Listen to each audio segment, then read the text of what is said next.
Welcome back. We've been saying a lot behind the scenes, and you've unpacked a lot of things. And for me, it's not about passing the buck or trying to, blame where the problem is. We are matured enough. A 64-year-old man who is still a fool. I don't know when you're going to ever, become wise, because you are closer to the grave than if we use the human age.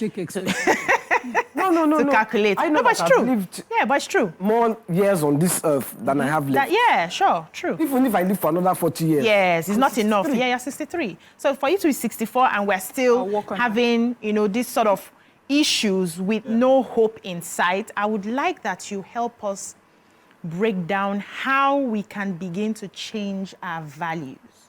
I do not believe we had a bit of values from our forefathers, but I still do not believe that we had enough values to have taken us where we are going to. Because if you put the issues side by side, you see that some persons came, they distorted us. What is wrong with our brain from going back to who we were?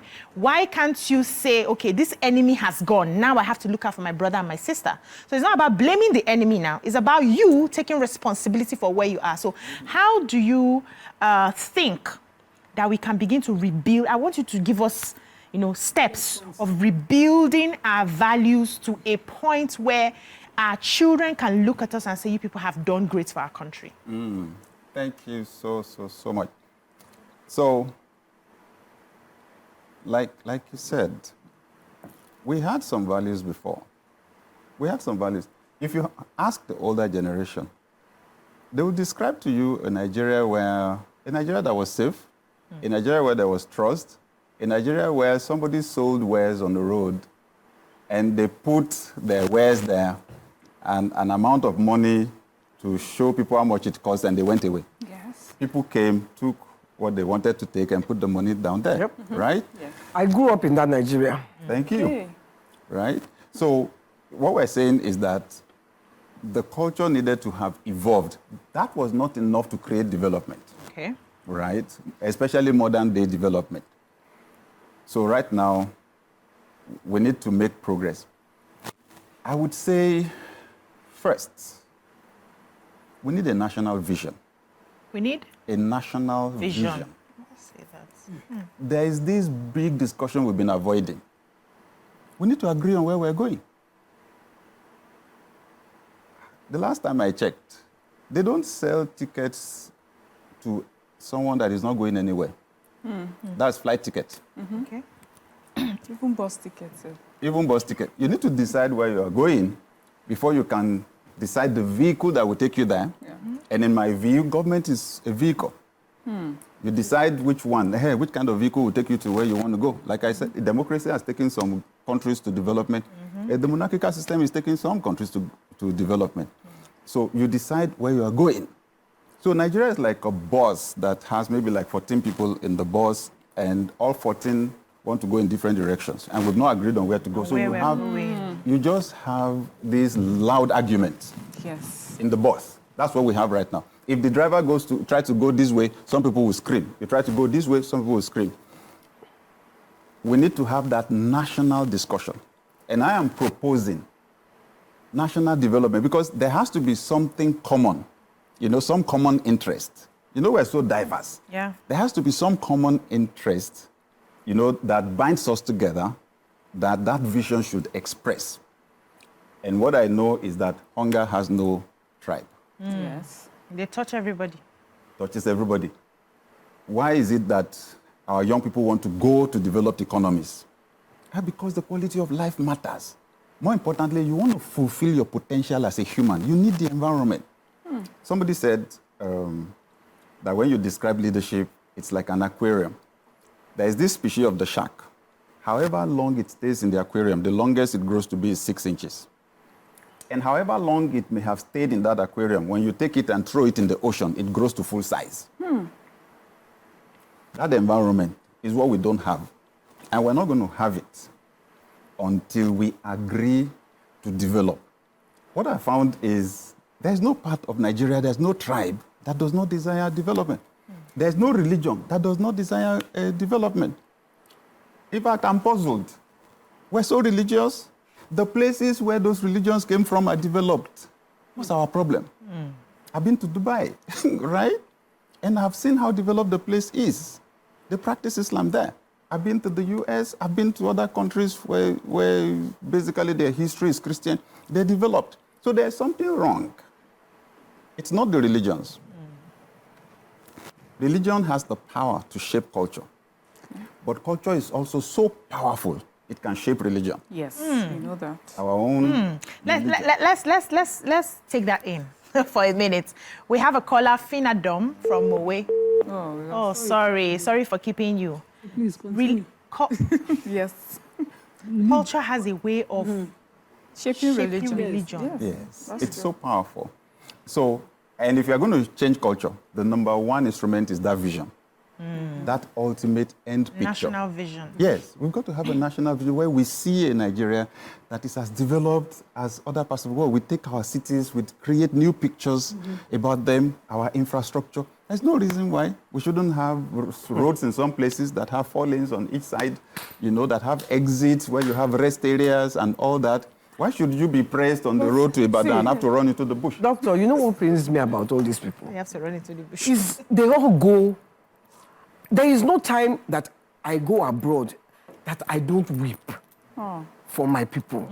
I don't weep for my country because when I see development, I'm like, these people come here. They have the power to implement this in their own. They are the ones in the. But they come here, they will enjoy it. And go back. Go to their hospitals, they will go to their restaurants, they will do everything. Then they will come here and see their people living in squalor and still be able to sleep at night. It baffles me. Every time, I say there is no time. And last time I was away, and I was just looking at simple things like the hospitals. Yeah. Basic things. Yeah. Basic thing. YK, is the I'm better than you mentality that we have. I've gone and come back. So it's, I have it, I'm a special breed. I am, even in our Christianity, I'm sorry, where I am the head and I'm not the tail and everyone else is the tail, So for me, I feel that our culture has affected even our religious language in such a way that some people are too special, for the rest of them. And so they deserve only the best, and then you can suffer. And so because of that, you feel justified. Right. When you enrich just yourself and empower, and entitled to it. Let me speak to, since I operate in the church space. Let me speak to the Christians. Please, sir. That Jesus Christ looked at his disciples and said, you know that among the Gentiles, their rulers lord it over them. He said, but among you, it shall not be so. He was emphatic. So, if you call yourself a Christian and you adopt that mindset that makes you as a leader superior to the people you lead, something is wrong with you. You're not practicing what the founder of the religion laid down. He said, among you, it shall not be so. Anyone who wants to be the leader among you, he said, let him be the servant. Anyone who wants to be first among you, let him be the last. He said, for the Son of Man, talking about himself, did not come to be served, but to serve, and to give his life as a sacrifice for many. We don't hear this enough. So we're back again to what I said. Every human is born selfish. Yes. And except we have a program that breaks that selfishness, that self-centeredness, and turns our attention to other people, we are not going to make progress. How do we get that program? Because it's still with the selfish people that will be join your instituting the program. So there's a system of government we operated. That everybody looks back and says the past was better than now. Because we had a time when what we collectively own as our commonwealth was used for the poor. It was time where free education, free all the way to university education. Whatever commonwealth we gathered, the way they practice it in Qatar, that the oil enriches everybody born of Qatari descent. Citizenship. It was done here, where in the southwest, everybody, because cocoa was here, was entitled to free education all the way to university. Bursaries. They were entitled to helps. They were, given this training on the collective wealth of the people. But it's no longer, now we are subscribing to more of the US way. Presidential system of democracy that we practice is of the US. it's something that maybe is not, I think, is not suited for us. We're not practicing it the way they are practicing No, it. now you will practice. No, not be the way, not be the same way. We modify our own, I beg. I'm telling you, we are modify practicing our own. it. You see, they have institutions, but we are practicing it exactly the way they are without our own institutions. That's the only difference. We are practicing it, and it's not suited because now there's so many divergent cultures, views, and dissent. People don't know what to believe. People in the Southwest have a different mindset. Up north, it's a different mindset where they, worship their leaders and respect their leaders. So how do we come to design something that is for one Nigeria, if one Nigeria should be, that will be suited for us all? Okay, before you answer that question, we I have a caller on the line, Eniola from Ogba. Yes, Ogba. Good morning, Eniola. Good morning. Good morning. Good morning. Good morning. Auntie Eni, Auntie Nema, Miriam, and Pastor Sam. You people are doing a great job. Thank you. I'm so happy to see Pastor Sam this morning on this program. I can see the change in Nigeria for today and to continue.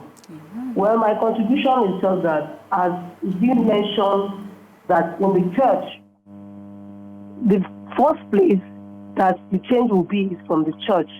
And the cultural, as you said, is the key thing.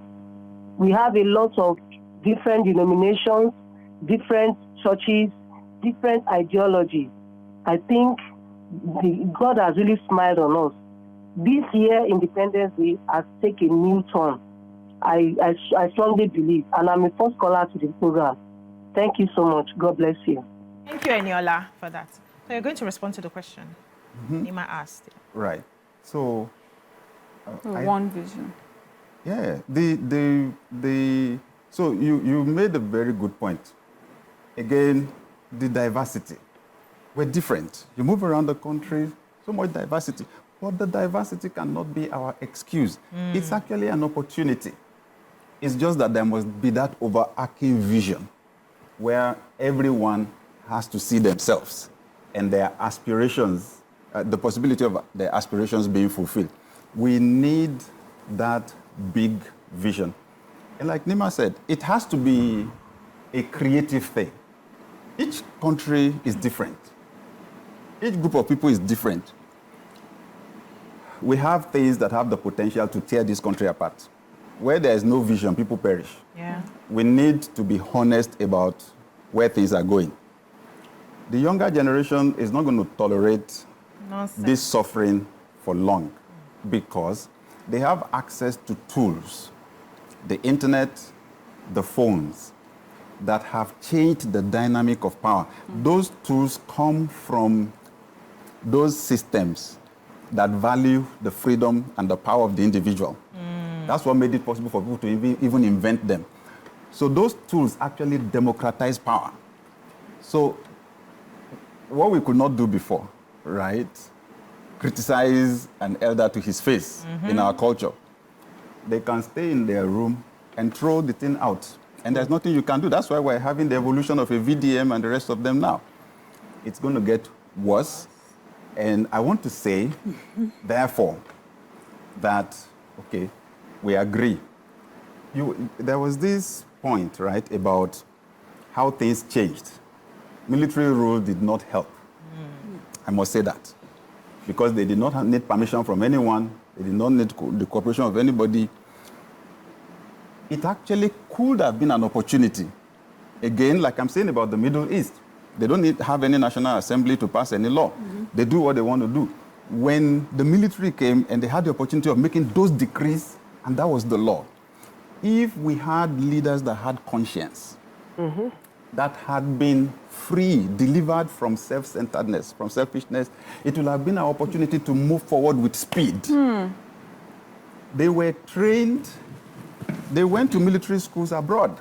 Yes. They were trained in places where they don't carry out coups, like we said earlier on. They were trained in places where the military was subjected to. But they were empowered by the people that wanted to subject us to this, this how we are, and that's the Western world. And we have to accept that too. Yes, so. That these military people that came in, because they were recognized by them now. So we have another caller on the line, Hassan from Lekki. Good morning, Hassan. Good morning, everybody. Good morning, sir. Good morning.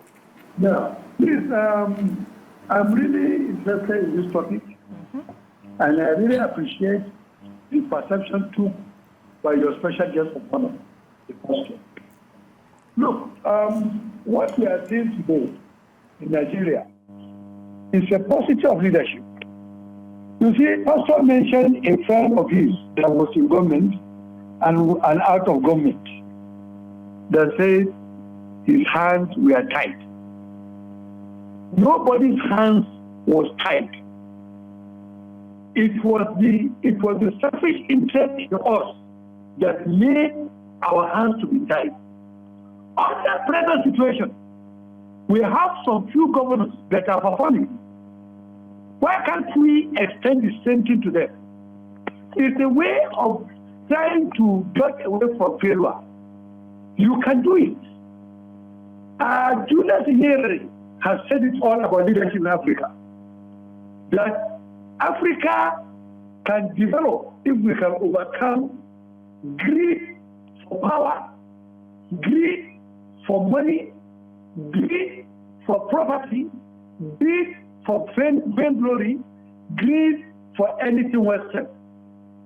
The difference between us and the new world is that their own leaders are wealth creators. Our own here, we don't create wealth. Their own leaders create wealth, you understand, to tame their environment, to influence their environment, and to use their money to bend other people's environment, the way they are doing to Africa in form of grants and loans. But our own here, somebody will come here to create the world for us because we have already conscripted ourselves to be permanent consumers and helpless people. Hassan, thank you. You know, I'd read somewhere, someone was talking about how Nigeria was put together, and basically Africa. It says the thought was not for our development as a people. You know, they did it as they set us up as a cash cow for the West. Yeah. And so when we say that they are world creators, he's right, because they have found a product, which is Africa, and have made it the cash cow to feed the Western world. So what the thought now, the question now, the thinking I would like for us to have as African leaders, Nigerian leaders, is how we can stop being the cash cow for them and start creating wealth for ourselves. And, you know, they take from us and then they give us the grants, they give us the, you know, to just help calm you down. Us. Yes, but there's a lot of work that needs to be done, mindset. Well, first is the recognition of they are not here because they love you. They're here because you provide for them, you know, and for their development. Yes, yes. Why do you think those three countries, Burkina Faso... Yes, that's why they have insisted. That they have... Only, I think they may go and call another group, another set. We haven't yet learned how to stand on our own. Yes. And why is that? Right. Why is that? Why can't we stand and say, these are for my people? This is what I'm going to do for my people. Why do you think we don't have that? Is it a guts now to do that? Right. So, first, the basic thing we spoke about, you being free from self-centeredness, you having a correct definition of success, that is not just about you, that it's about others. Collective. Yes, the collective. We resolve that. Then what we've been talking about comes into play. We need to remind ourselves that Nigeria was not created by Nigerians. It was not. And the people that created it had their own clear objectives. Yes. To source raw very materials. Intentional people. Yeah, very, very intentional. So you've been intentional for centuries. So, and this is what I'm saying. Nigeria then needs to be recreated. That was what we started with the independence. But then we got stuck somewhere along the line. So Nigeria right now does not need people who have a victim mindset. People who feel helpless and powerless, people who see the glass as half empty, people who see negativity everywhere. Oh no, we need visionaries. Yeah. We need innovators. We need creators right now. We need creativity. Politics will not let them create now. Well, that's another excuse. So the point is that actually that creativity is free because the tool you use is your imagination, and God gave it to every single one of us. Okay.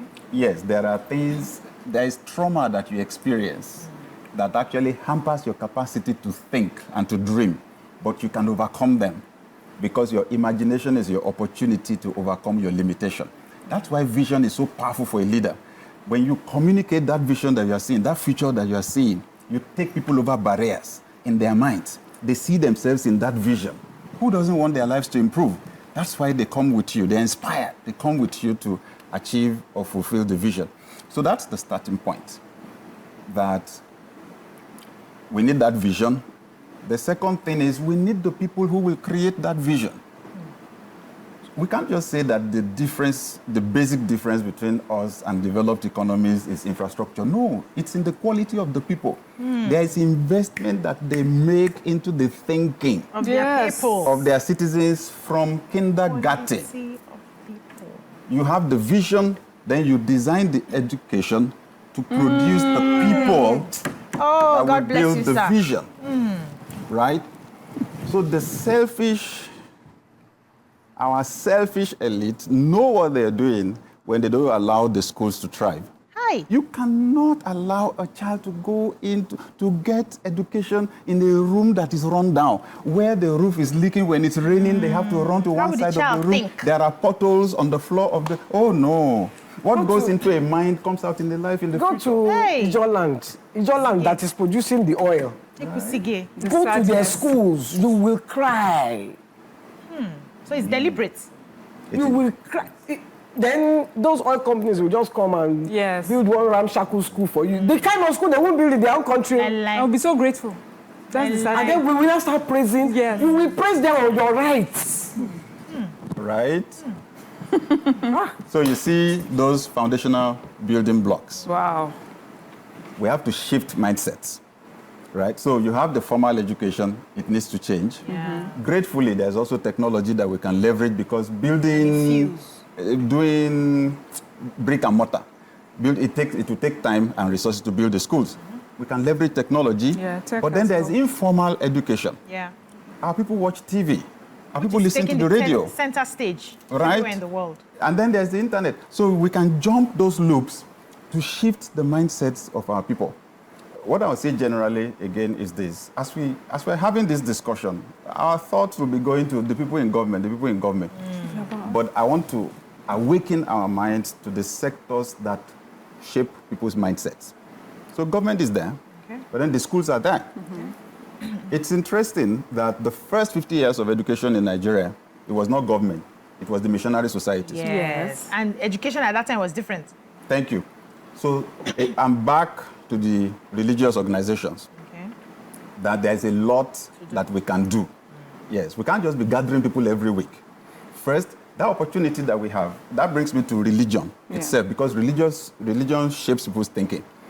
And when someone listens to a religious leader, they don't listen like they're looking to a politician. They listen to a politician with skepticism. Yes. Right? They listen, but they don't believe them. Yes. They don't trust. There's no trust.